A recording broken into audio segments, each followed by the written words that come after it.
test is in 4 parts. At the end of the test, you will be given 10 minutes to transfer your answers to the answer sheet. Now turn to Part 1. The test is in 4 parts: Part 1, Part 2, Part 3, and Part 4. Now look at Part 1. Part 1.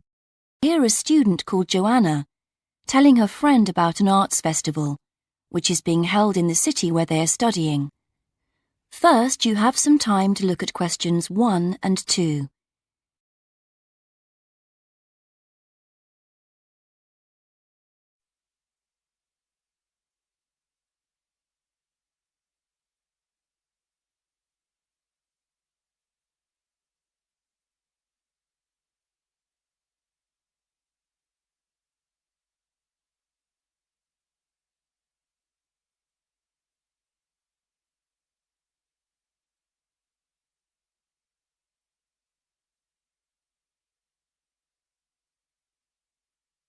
Now we shall begin. You should answer the questions as you listen, because you will not hear the recording a second time. Listen carefully and answer questions 1 and 2. Hi, Joanna. Where have you been? Hi, Dave. I had to go into college to return a DVD I'd borrowed from the library. Oh, right. But while I was there, I got some information about the City Arts Festival that starts next week. Oh, yeah? I saw a poster advertising it somewhere. Yeah, and I picked up this leaflet from the library. It gives you the website address. So as I was there, I logged on to get more information.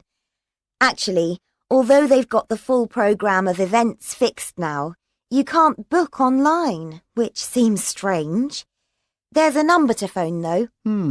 And are there student discounts? I guess so, but I didn't notice. Anyway, there are 3 things I'd like to see: an Italian film, a rock concert, and an art exhibition. Oh.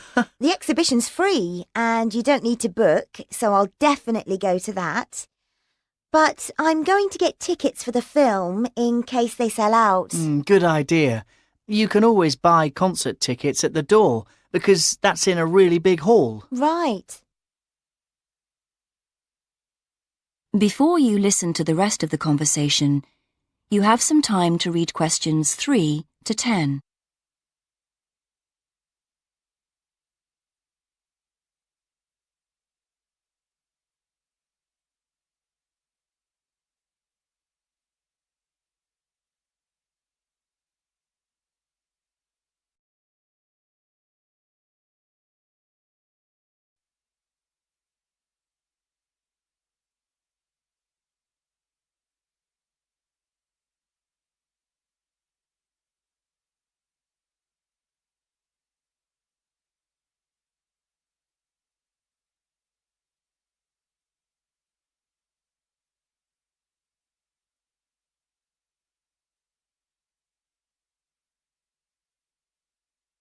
Now listen and answer questions 3 to 10. So, when does the festival actually start? Well, it's usually held the first week of October, but it's earlier this year for some reason. The opening night is September the 20th, and events go on till the end of the month. And have you got that phone number? Yeah, it's here. Look, it's 0967 990 776. OK, I'll write it down. 0967 990 776. Thanks. I thought the local council made a profit from the festival, but it says here that there's a commercial sponsor. It's a local bank. I didn't know that. Neither did I. What other events have they got on?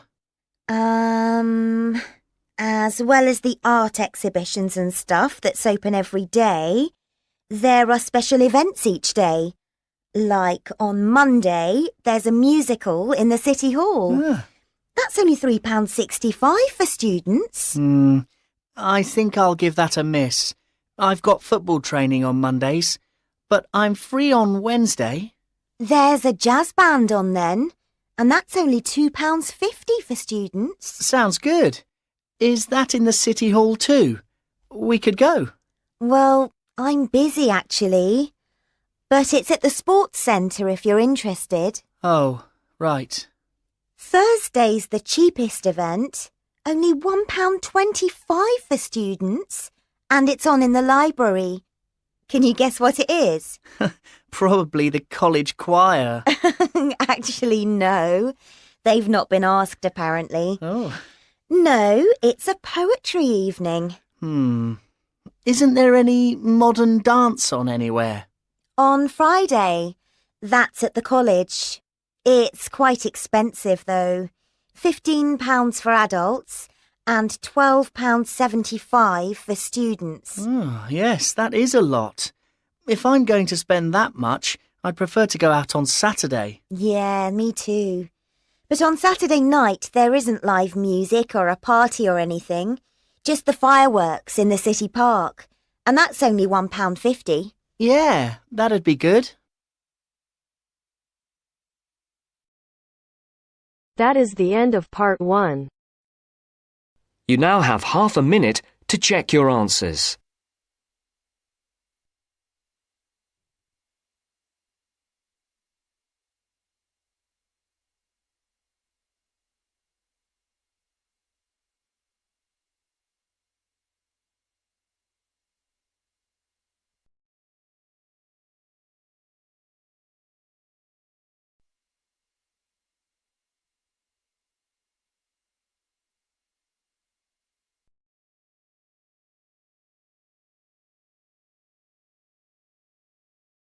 Now turns to part 2. Part 2. You will hear a part of a talk about the design of the zip fastener. First, you have some time to look at questions 11 to 14.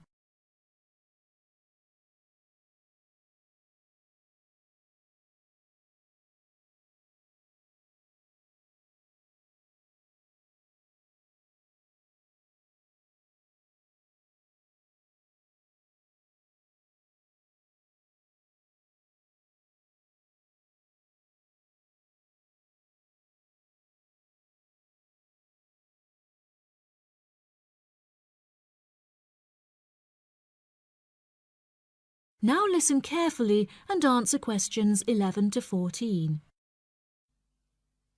I think you all have a copy of the printed notes and diagram, but I should point out before we go any further that there are a few mistakes in those notes, so please correct any you notice as we go along. Right.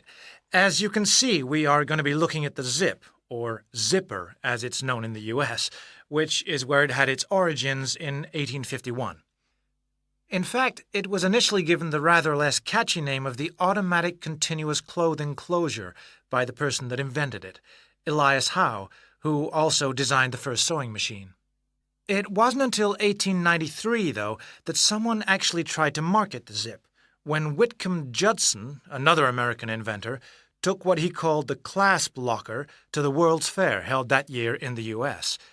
His hook and eye system was a commercial disaster, and it was another 15 years before the buying public began to take an interest. This time, a more reliable model with facing sets of teeth named the hookless fastener, designed by a Swedish engineer called Gideon Sundback. Attached to clothing, purses, and other items, it sold quite well. Gradually, this new alternative to buttons caught on, as people realized the advantages of a fastener that only needed one hand to operate, that children could use, that left no visible gaps, and so on. The British firm Kinnock began producing and selling the ready fastener in large numbers in 1919, and a few years later the zipper, designed and given its modern American name by B.F. Goodrich, made Mr. Goodrich extremely rich indeed. Before you hear the rest of the programme, you have some time to look at questions 15 to 20.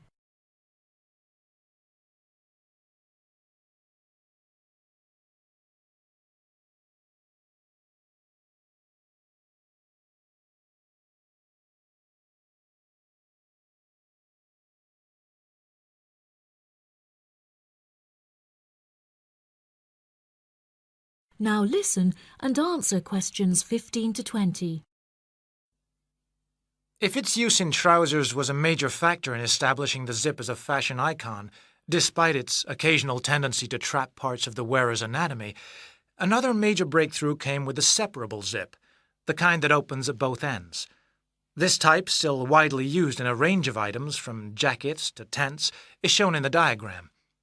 Let's look first at the right-hand side of the illustration, at the material attached to the item of clothing, the bag, or whatever. This is the tape, which is usually made of fairly tough fabric. At the end of that, there's what is known as the heat seal patch, the cotton and nylon laminated material used to reinforce the tape. Now, alongside the heat seal patch is a small piece of metal, used only on a separating zip, whose function is to enable the two halves of the zip to join. This is known as the pin. Opposite that, on the other half of the zip in the diagram, is a device which correctly aligns the pin. The box, as it's called, begins the joining of the zip halves.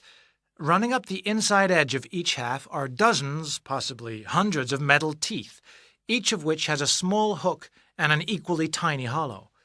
Moving up and down the teeth to open and close the zip is a piece of metal called the slider. This is operated by means of a pull tab, so called because, logically enough, the wearer or user pulls it in one direction or the other. To close the zip, a wedge inside the slider pushes the hook of each tooth on one side into the hollow of each offset tooth on the other. To open it, the wedge forces them apart. To prevent the slider coming off the teeth at the other end, there is a top stop on both sides of the zip. This basic design has changed little in the many years since it was first introduced, although nowadays, of course, zippers, are available in a whole range of shapes, sizes, and materials.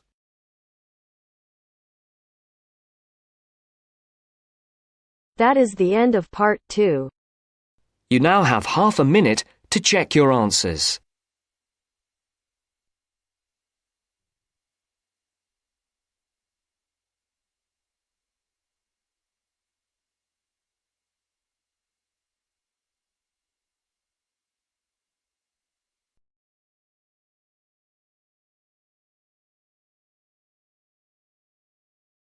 Now turns to part 3.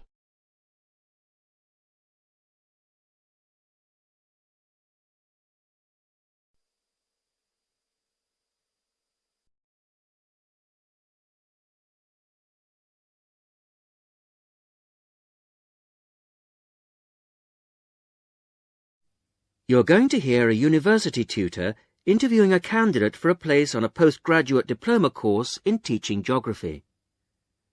First, you have some time to look at questions 21 to 27.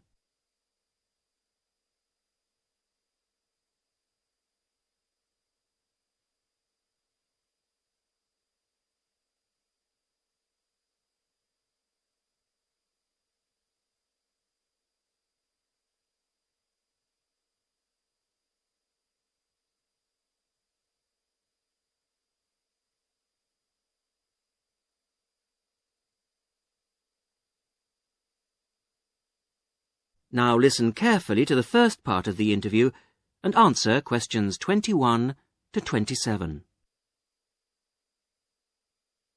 Hello. Jonathan Briggs, isn't it? Yes, that's right. Do come in and sit down. Thanks. Right. Well, Jonathan, as we explained in your letter, in this part of the interview, we like to talk through your application form, your experience to date, etc. And then in the second part, you go for a group interview. Group interview, yes, I understand. So, your first degree was in economics? Yes, but I also did politics as a major strand. Mm-hmm. And you graduated in 1989. And I see you've been doing some teaching. Yes, I worked as a volunteer teacher in West Africa. I was there for almost 3 years in total, from 1990 to 1992. How interesting. What organisation was that with? It's not one of the major ones. It's called Teach South. Oh, right. Yes, I have heard of it. It operates in several African countries, doesn't it? And what kind of school was it? A rural cooperative. Oh, a rural cooperative. How interesting. And what did you teach? A variety of things in different years. I did, with forms 1 to 3, mainly geography, and some English with form 5. Then, in my final year, I took on some agricultural science with the top year. That's form 6. Right. Quite a variety, then. I also ran the school farm. How interesting. Before the interview continues, you have some time to look at questions 28 to 30.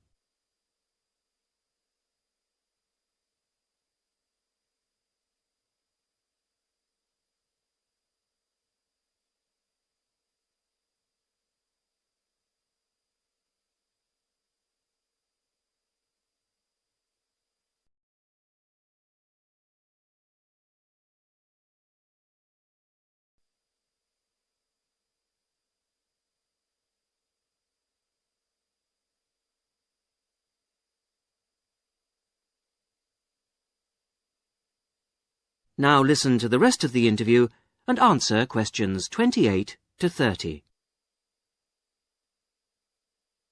And how did you find the whole experience? I'll be honest with you. At the end of the first year, I really wanted to leave and come home. Oh, why was that? Well, I was very homesick at first and missed my family. Oh, yes, I can understand that. And I also found it frustrating to have so few teaching resources. But I did decide to stay, and in the end I extended my tour to a third year. Right. Things must have looked up then. Yes, we set up a very successful project, breeding cattle to sell locally. Really? And then, after a lot of hard work, we finally got funds for new farm buildings. And you wanted to see things through? Uh-huh. And that's why you want to train to teach geography? Yes. I've had a couple of jobs since then, but I now realise I like teaching best. And I chose geography because it's my favourite subject. And also because I think it has so many useful applications. Well, you certainly have had some interesting work experience. I'll ask you now to go on to the next stage of the interview. That is the end of part 3. You will now have half a minute to check your answers.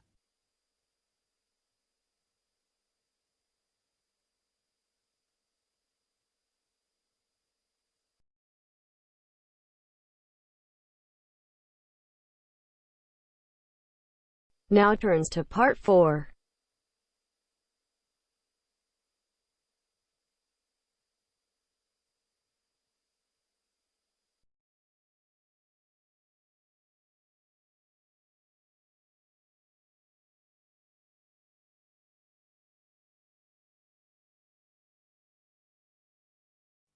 You will hear a presentation by a student about a website she has designed for a supermarket.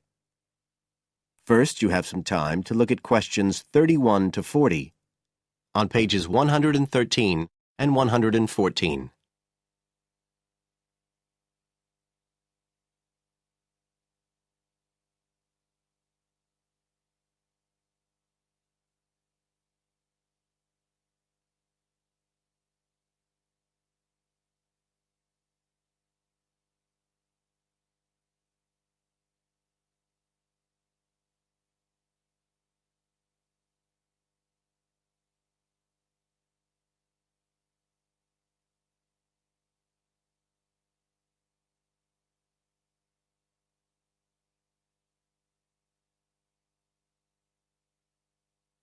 Now listen carefully and answer questions 31 to 40.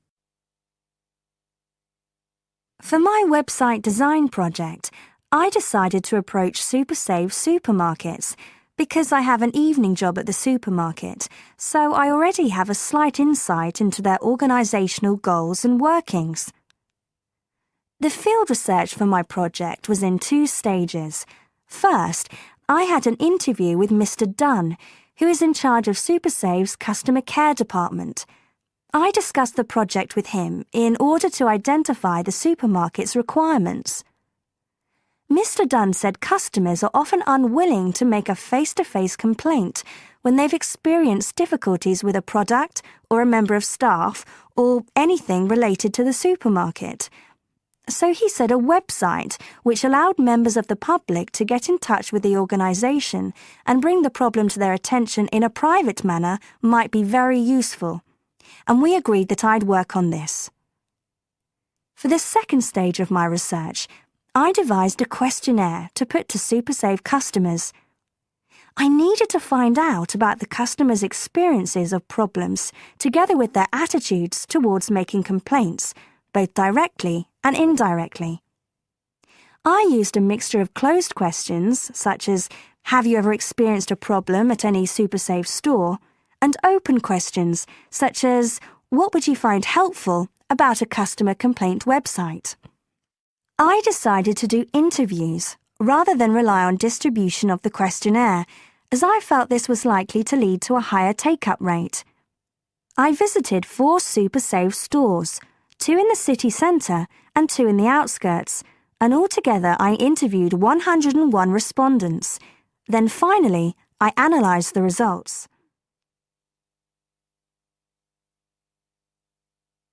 I found the results of the questionnaires to be very informative. I found that out of the total number of customers investigated, 64% had at some stage encountered a problem in a SuperSave store. Out of these people, the vast majority said that they hadn't reported the problem to any member of staff. They just kept it to themselves. The next thing I tried to find out was why they hadn't complained. Well, about 25% of the people I interviewed said the reason was that they couldn't be bothered, and a slightly smaller percentage said that they didn't have enough time. But 55% said the reason was that they felt intimidated. I finally asked if they would be more likely to complain if they didn't have to do it face-to-face, and nearly everyone I asked said that they would, 95% to be exact. I then set about designing the website to meet these needs. Once I'd completed the website, I made another appointment with Mr. Dunn to find out what he thought of it. Mr. Dunn said he felt that the pages would benefit his organisation by giving customers a new way of expressing their complaints and by making it easier to collect complaints, identify specific places where service and customer care were not as good as they should be, and act upon them accordingly. SuperSave is already a highly customer-orientated organisation, and he thought our website would be an excellent addition to their customer care effort. This is all well and good, but there still remains the general problem with websites, that there's the lack of access to online computers. Surprisingly, in my survey, I found that 88% of those interviewed had access to the internet, which I felt was quite high. But this access wasn't always direct. For some people, it was through their children and grandchildren and neighbours and so on, rather than being readily available in their own homes. This could prove to be a major drawback to the site, but it is still better to have it now to get the edge over competitors, however slight, and in the very near future, it is expected that almost everyone will have direct access to the internet.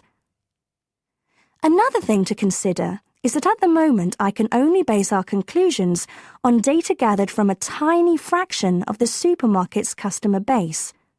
In order to get a better idea of how the site is doing and to see how well I have met my objectives, the site will need to have been up and running for at least a few months. After this time, it'll be possible to see whether or not people are actually using the site and if it's helping to make improvements to their customer service. It would also be interesting to study the effect of the site on staff at the supermarket. Morale could be dented as more complaints come in. Staff may feel they are being unfairly criticised and that there is no need for another way for customers to complain. But also, the site could boost morale by making staff come together to overcome the constructive criticism, and they may gain more job satisfaction by knowing that they are making a difference to the customer. So, overall, I feel my website has met my objectives, but there is scope for improvement and expansion. Are there any questions? That is the end of part 4. You now have half a minute to check your answers.